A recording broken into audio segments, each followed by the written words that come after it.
अब्दुल्लाटमध्ये महाविकास आघाडीची भव्य पदयात्रा, हजारोंचा सहभाग, महिलांचा लक्षणीय सहभाग. ग्रामदैवत कलेश्वर मंदिरात पदयात्रेची सांगता. अब्दुल्लाट येथे महाविकास आघाडीच्या वतीनं भव्य पदयात्रेचं आयोजन करण्यात आलं होतं. या पदयात्रेत हजारो कार्यकर्ते व ग्रामस्थ मोठ्या संख्येने सहभागी झाले होते.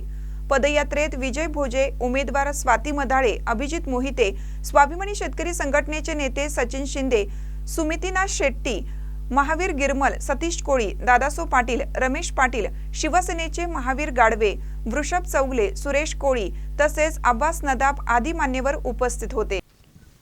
पदयात्रेला झेंडा चौकातून सुरुवात झाली. गावातील प्रमुख मार्गावरून मार्गक्रमण करत ही पदयात्रा ग्रामदैवत श्री कलेश्वर मंदिरात विसर्जित करण्यात आली.